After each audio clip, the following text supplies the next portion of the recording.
Hello दोस्तों, आप सभी को बसंत पंचमी के शुभ अवसर पर ढेरों सारी शुभकामनाएं। दोस्तों, आज सरस्वती पूजा का दिन है। कितना अच्छा दिन है। आज सुबह सुबह सारे बच्चे पूजा पाठ किए होंगे। सरस्वती माता आप पर प्यार बरसाए रहे और आप सभी को सरस्वती माता इतना आगे बढ़ाएं कि आप अपने जीवन में आगे बढ़ते रहें।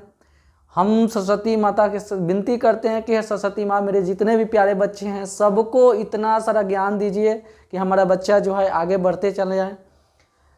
तो बच्चों, आज हम सरस्वती पूजा के शुभ अवसर पर आज थोड़ा सा आपको एक गाना सुनाएंगे, जो कि हमको तो उतना अच्छा आता नहीं है, लेकिन सुनाएंगे। बीना को बजा दूँ माँ, मेरा देश अमर कर दो। बीना को बजा दो माँ, मेरा देश अमर कर दो।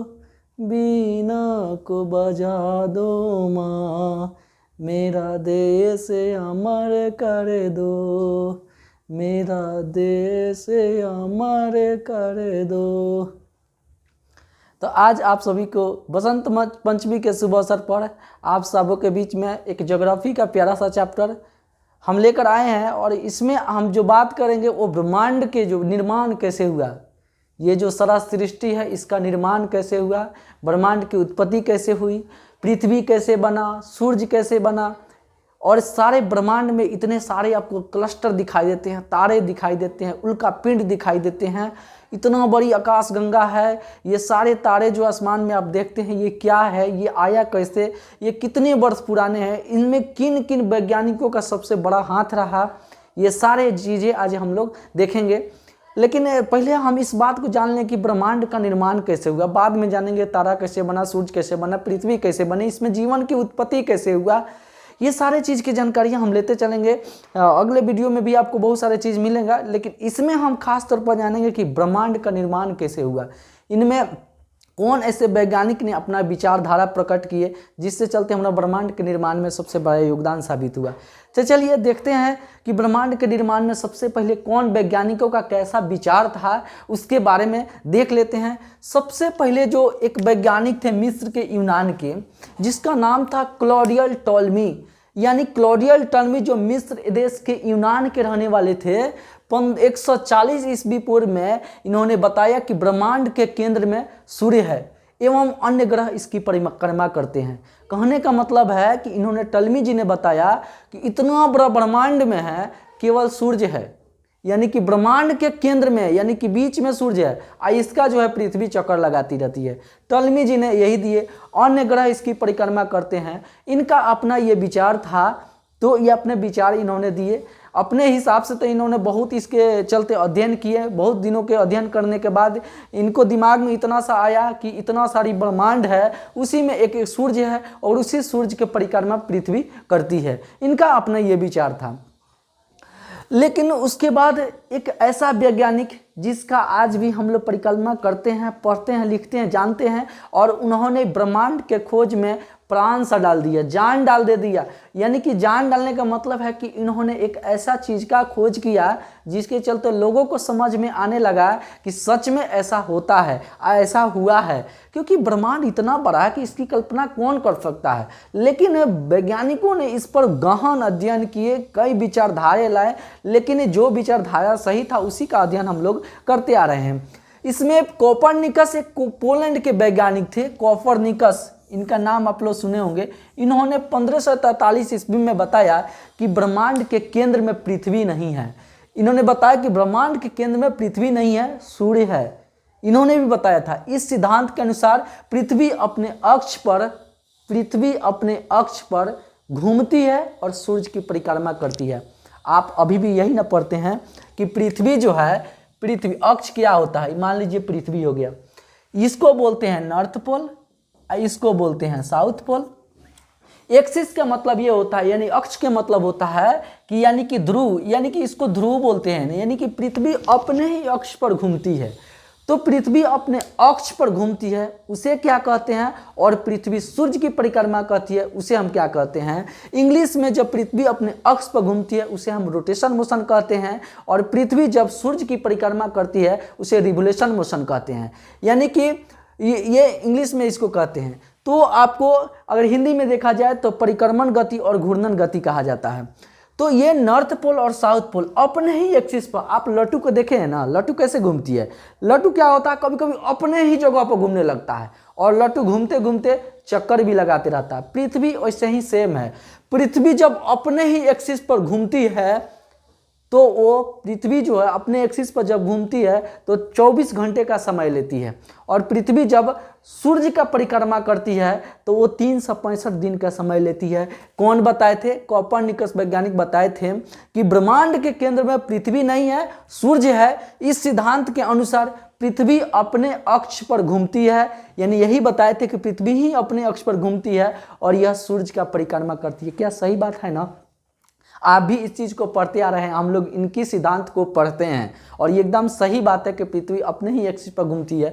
और क्यों घूमती है, कैसे घूमती है, ये एक हम आगे की वीडियो में बात करेंगे, इस पर डिटेल चर्चा करेंगे। तत्काल अभी हम ब्रह्मांड की सिद्धांत के बारे में पढ़े, ब्रह्मांड का खोज कैसे हुआ उसके बारे में पढ़ रहे हैं। तो इनका जो है विचार और इनका सिद्धांत हम लोग आज भी अध्ययन करते हैं। उसके बाद एक और वैज्ञानिक, इनका विचार देखिए क्या था। विलियम हर्शेल जी ब्रिटेन के रहने वाले थे। 1805 ईस्वी में इन्होंने दूरबीन की सहायता से अध्ययन किया। यानी ये गैलीलियो जो दूरबीन की खोज किए थे उसे तरह दूरबीन का ये दूरबीन से अध्ययन किए। दूरबीन के द्वारा इन्होंने चारों तरफ देखा, समझा, अध्ययन किया, कितनों वर्षों तक मेहनत किए। ये दूरबीन की सहायता से सौरमंडल आकाश गंगा का एक अंश है। इन्होंने बताया कि सौरमंडल आकाश गंगा का एक अंश है। आकाश गंगा समझते हैं ना, आकाश गंगा यानी आकाशों का गंगा, यानी कि तारों के गंगा को ही आकाश गंगा कहा जाता है। हमारी जिस हम लोग आकाश गंगा में रहते हैं उनका नाम है मिल्की वेव। मिल्की वेव जो सर्पिला आकार के हैं, आगे हम बात करेंगे।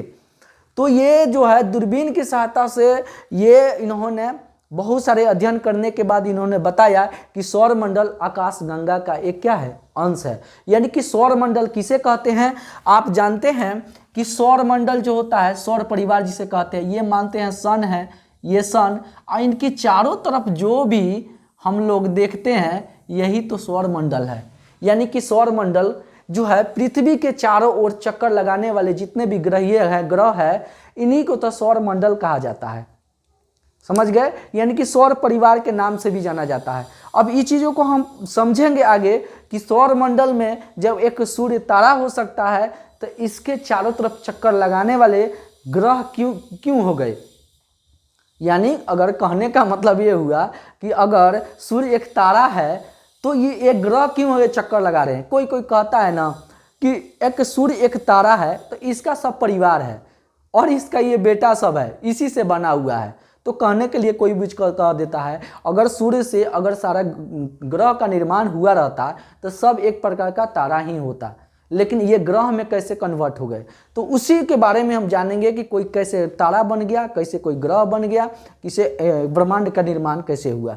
तो ये विलियम हर्शल जी ने इस पर अध्ययन किए और काफ़ी इनके हद तक ये सफल है, क्योंकि ये सौरमंडल भी आकाश गंगा का ही एक अंश है। क्योंकि आकाश गंगा एक आपको जिसे मिल्की वेव कहा जाता है, आप देखते होंगे ऐसे करके होता है। तो इस तरीके से ये आकाश गंगा मिल्की वेव जिसे कहा जाता है, जिस आकाश गंगा में होता है, आकाश गंगा इस कितना है, अरबों खरबों इस ब्रह्मांड में आकाश गंगा है। एडविन पावेल हबल, अमेरिका के रहने वाले वैज्ञानिक एडविन पावेल हबल, इन्होंने 1925 ईस्वी में दृश्य पथ में आने वाले, दृश्य पथ का मतलब जिसको हम लोग आंखों से देख सके हैं, यानी कि जिसको हम आंखों से देख सकते हैं, दृश्य पथ में आने वाले ब्रह्मांड का व्यास समझते हैं ना। व्यास गाने वाला व्यास मत समझ लीजिएगा, ये व्यास होता है जैसे पृथ्वी गोल है, यानी कि इसका डायमीटर यहाँ से यहाँ तक का व्यास। ये बेचारे पता ना कैसे माप लिए थे कि इतना बड़ा व्यास है। तो दृश्य पथ में आने वाले ब्रह्मांड का व्यास जो है 250 करोड़ वर्ष यानी कि है, यानी इसका व्यास इन्होंने पता नहीं कैसे इसको माप लिए थे कि इतना बड़ा इसका क्या है, व्यास है। यानी कि ये पूरा ब्रह्मांड का ही इन्होंने नाप लिया था कि इतना ही दूर में ब्रह्मांड है। ब्रह्मांड है, इसके अंदर हमारी आकाश गंगा के भांति लाखों आकाश गंगाएं हैं। इनके अंदर यानी इनके अंदर जो है लाखों आकाश गंगाएं हैं। इन्होंने बताया कि ब्रह्मांड जो है अभी इसका विस्तार है, अभी जारी हो ही रहा है। ये तो सही बात है कि ब्रह्मांड का विस्तार रुका नहीं है, ब्रह्मांड का विस्तार जारी है। आप आज के वैज्ञानिक लोग हमारे पृथ्वी के ऊपरी चंद्रमा पर जाने के लिए, मंगल पर जाने के लिए इन लोगों का सब कर्म हो जाता है। पता नहीं लोग कि अगर बृहस्पति और ये नेपच्यून और प्लूटो पर ये सब जाने के लिए लोग को, तो हमको लगता है कि पूरा जन्म में बीत जाएगा तब वो ये लोग नहीं पहुंचेगा। और ये पूरा इतना बड़ा ब्रह्मांड है, इसकी ब्रह्मांड के अंदर पहले ये लोग सौर मंडल से पहले निकले ना, सौर मंडल से जब ये निकल के जाएगा तब ना ब्रह्मांड का निर्माण, और ब्रह्मांड के अंदर क्या क्या चीजें हैं इन लोग अध्ययन करेंगे। इन लोगों तो पहले अभी सौर मंडल का ही पूरा अध्ययन नहीं है, जितना सौर मंडल इतना बड़ा है कि इन लोगों का जो सैटेलाइट्स है, इन लोगों का जो बड़े बड़े ये अंतरिक्ष में जो छोड़ते हैं सैटेलाइट्स, वो वहाँ पहुँच नहीं पाता, अंतरिक्ष यान जिसे कहा जाता है, पहुँच नहीं पाता है। तो अभी ब्रह्मांड बहुत बड़ा है, इसका निर्माण असंख्य तारों से हुआ है, बहुत ही बड़े बड़े तारों से हुआ है। और ये तारों का निर्माण कैसे हुआ है हम आगे देखेंगे।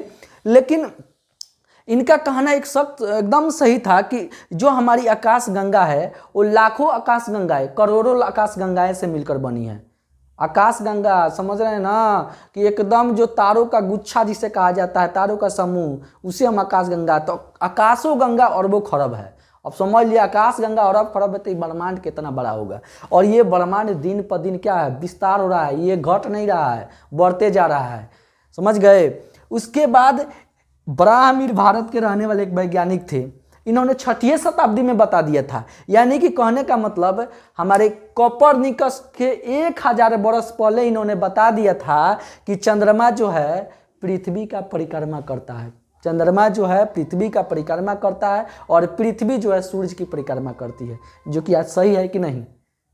इनके पहले कोपरनिकस के बहुत पहले 1000 वर्ष पहले ही बता दिए थे, लेकिन इनका बात को कौन मानने वाला है। बाद में धीरे धीरे अध्ययन में आया तो सभी लोग को पता चला कि नहीं, ब्राह्मीर जो भारत के थे वो सही ही बोले थे कि पृथ्वी जो है सूर्य की परिक्रमा करती है और चंद्रमा जो है वो पृथ्वी का परिक्रमा करता है। समझे। तो ये हो गया एक ब्रह्मांड में अपना एक विचारधारा वैज्ञानिकों ने रखा कि ऐसे है। लेकिन इतना सारा ब्रह्मांड का विस्तार हुआ, इसके पहले ये आया कहाँ से, सबसे पहले ये क्या था। तो इस पर सबसे पहले जो वैज्ञानिक जो थे, इन्होंने एक ब्रह्मांड के उत्पत्ति में एक बड़ा सा सिद्धांत दिए थे। ब्रह्मांड की उत्पत्ति में सिद्धांत ये दिए थे कि महाविस्फोटीय सिद्धांत, जिसे कहा जाता है बिग बैंग थ्योरी के नाम से जाना जाता था। जॉर्ज लेमेत्रे वैज्ञानिक थे, 1927 ईस्वी में इन्होंने बताया कि इतना जो ब्रह्मांड है एक बहुत बड़ा एक आकाश पिंड की तरह, यानी कि आग का गोला की तरह था। यानी कि इन्होंने बताया कि ब्रह्मांड लगभग 15 वर्ष पूर्व एक विशाल काय अग्नि पिंड की तरह था। पहले एक ही था। जॉर्ज लेमेत्रे वैज्ञानिक थे, इनके सिद्धांत से पता चलता है कि पहले एक जो है पूरा ब्रह्मांड एक अग्निपिंड की तरह था। अग्निपिंड, एक ही अग्निपिंड था, बहुत बड़ा था, जिसका निर्माण जो है भारी पदार्थों से हुआ है। यानी कि इतना बड़ा जो ब्रह्मांड था, इतना बड़ा ब्रह्मांड, इसका बड़े बड़े पदार्थ यानी कि भारी भारी पदार्थों से बनता है।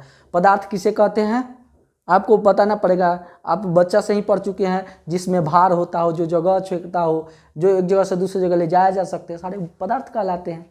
तो कोई भी वस्तु के अंदर क्या होता है, पदार्थ के अंदर उसमें डेंसिटी, घनत्व होता है, उसमें डेंसिटी के साथ साथ उसका फैलाव भी होता है। आपको पता है कि जल भी क्या है, एक प्रकार का पदार्थ ही है जो तीनों अवस्थाएं में पाया जाता है, ठोस, द्रव और गैस। जब जल का छोटा छोटा अणु यानी कि अणु जो होता है, परमाणु, एक साथ जुड़ते हैं तो ये क्या करते हैं, ये वाटर का निर्माण करते हैं। और जब ये अणु काफ़ी दूर दूर चले जाते हैं, इसको बोला जाता है इंटरमोलिकुलर फोर्स, यानी कि अंतराण्विक बल के कारण जब जल का कण सिकुड़ता है, ये कब सिकुड़ता है? टेम्परेचर की वजह से। यानी टेम्परेचर जब माइनस में जाने लगता है तो जल के अणु सिकुड़ने लगता है, और जब इसमें टेम्परेचर यानी कि तापमान दिया जाता है तो इसका टेम्परेचर बढ़ने लगता है। तो ज्यों ज्यों इसका अणु और परमाणु बाहर जाने लगेगा, दूर हटने लगेगा, ये गैस का रूप ले लेगा, और ज्यों ज्यों ये नज़दीक आने लगा इंटरमोलिकुलर फोर्स के चलते तो ये एक बर्फ का निर्माण कर देता है जिसका डेंसिटी काफ़ी अधिक होता है। तो डेंसिटी माने घनत्व, तो बर्फ का जो घनत्व है इस पानी की अपेक्षा और गैसीय अपेक्षा के अनुसार काफ़ी ज़्यादा होता है, क्योंकि इसका अणु जो होता है इसका दूर दूर रहता है, यानी कि इसका एटम्स परमाणु अणु परमाणु जो होता है, क्योंकि कोई पदार्थ जो होता है ना ये देखिए एटम से मिलकर बनता है प्लस मॉलिक्यूल से मिलकर बनता है, मॉलिक्यूल्स और प्लस जो होता है आयन से मिलकर बनता है। तीन ही चीज़ जो है दुनिया का कोई पदार्थ बनाता है, एटम्स, मॉलिक्यूल और आयन। कह सकते हैं हिंदी में अणु, परमाणु और आवेश, तीन गो ही चीज़ जो मिलते हैं वो किसी पदार्थ का निर्माण करते हैं। यानी आप देखते हैं ये मार्कर भी है तो ये भी एक पदार्थ है, इसके अंदर भी डेंसिटी है, इसके अंदर भी घनत्व है। यानी कि टेबल, बेंच, कुर्सी आप कुछ भी देखते हैं ना तो इसके अंदर ये डेंसिटी होता है। जब ये फैलाया जाता है तो इसको गर्म करके फैलाया जा सकता है, कोई ऐसा चीज़ हो जिसे ठंडा करके फैलाया जा सकता है। तो अलग अलग प्रोसेस के द्वारा अलग अलग पदार्थ का निर्माण होता है। और हर एक पदार्थ, दुनिया के हर एक पदार्थ के अंदर क्या होता है? इंटरमोलिकुलर स्पेस भी होता है, यानी कि जगह होता है। जैसे कि वाटर में अगर जगह नहीं होता तो उसमें चीनी डालते हैं तो क्यों उसमें चीनी पिघल जाता है? यानी कि उसमें फोर्स है तबे तो, अगर मतलब इसमें स्पेस है तबे तो उसमें पिघल जाता है। जब एक टेबल पे बेंच पर इस पर जैसे हम मार्कर यहाँ रखेंगे तो छिल के गिर जाएगा, लेकिन जब इसको टेबल पर रखते हैं तो ये स्थिर रहता है, क्योंकि उसके अंदर जो होता है एक इंटरमोलिकुलर स्पेस रहता है जिसके चलते वो क्या होता है वहाँ अस्थायी रूप से ऑक्यूपाई हो जाता है, यानी कि स्थिर हो जाता है। तो ये सारे चीज़ें हैं। तो इन्होंने बताया कि भारी पदार्थों से निर्माण होता है किस चीज़ का? पूरा ब्रह्मांड का जो फटने से यानी कि टूटने से, बिग बैंग थ्योरी के अनुसार इस ब्रह्मांड के अग्निपिंड का निर्माण होना। इन्होंने बताया कि इसमें अचानक ब्रह्मांडीय विस्तार हुआ, यानी कि ये जो आग का गोला था, अग्निपिंड था, इसमें अचानक एक बहुत बड़ा विस्फोट हो गया। विस्फोट होने से क्या हुआ? ये फटा, और फटने के बाद जो है काले और उच्च घनत्व वाले पिंड का निर्माण किया।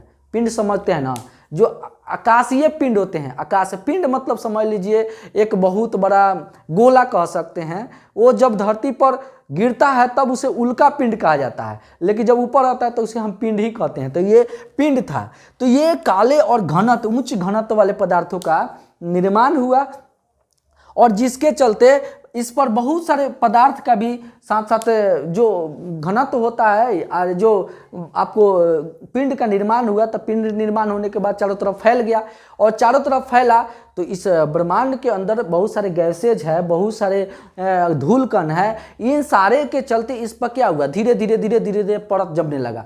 तो परत जमने में इतना दिन लगता है, बहुत सारा लगता है। एक आप कहते हैं कि सर इतना बड़ा तारा का निर्माण ऐसे हो जाता है, इसमें लाखों करोड़ों वर्ष का समय लग जाता है। यानी कि इसमें धीरे धीरे परत पर परत परत पर परत परत पर चढ़ते चढ़ते चढ़ते चढ़ते इनका आकार जो है बहुत बड़ा हो गया, और बड़ा होने के बाद फिर उसके अंदर भी विस्फोट हुआ।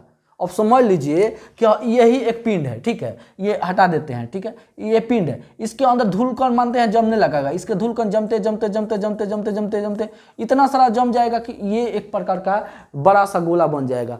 और ये जब बड़ा बनेगा तो इसके अंदर भी एक मानते हैं बहुत विस्फोट हुआ। तो इसके अंदर जब विस्फोट हुआ तब जाके यहाँ से तारा का निर्माण हुआ, और यहाँ से आकाशगंगा का निर्माण हुआ। तो इन्होंने बताया इनके समूहन के अनेक ब्रह्मांडीय पिंडों का सृजन हुआ। जब ये पिंडों का सृजन हुआ तो इनके चारों ओर सामान्य पदार्थों का जमा हुआ, इनके आकार में वृद्धि हुई, इस प्रकार आकाशगंगा का निर्माण हुआ। समझ गए? तो आकाशगंगा का निर्माण इतना जल्दी नहीं हुआ, इसमें बहुत सारा समय लगा। आज हमारा जो जीवन है, आज यहाँ है, तो इसके लिए अरबों खरबों महासंख्य वर्ष लगा है इस धरती पर आने में, तब जाके हम लोगों को यहाँ आए हुए हैं। तो ऐसे ही बन गया पृथ्वी का निर्माण, सूर्य का निर्माण, तारा का निर्माण, अनेक जो निर्माण हुआ हम एक एक चैप्टर में पढ़ेंगे। तारा का ऐसे निर्माण हुआ, पृथ्वी का निर्माण ऐसे हुआ। आज हम पढ़ लिए कि ब्रह्मांड का निर्माण कैसे हुआ। तो ब्रह्मांड का निर्माण जो है एक बिग बैंग थ्योरी के सिद्धांत के अनुसार एक आकाशीय पिंड के, यानी कि एक अग्नि जो पिंड होता है वो फटने से ही ये एक विस्फोट हुआ, जिसके अंदर ये आकाशगंगा का निर्माण हुआ और उसके अंदर फटने से तब जाके आकाशगंगा बना। तो ये बड़े बड़े जो पिंड है, यही पिंड जो है सबसे ज़्यादा तारा और ये ग्रह और ये सारे निर्माण हुआ। अब हम आगे क्लास में पढ़ेंगे कि तारा का निर्माण कैसे हुआ, सूरज कैसे बना, पृथ्वी पर जीवन की उत्पत्ति कैसे हुई। चलिए अगले वीडियो में मिलते हैं। जय हिंद।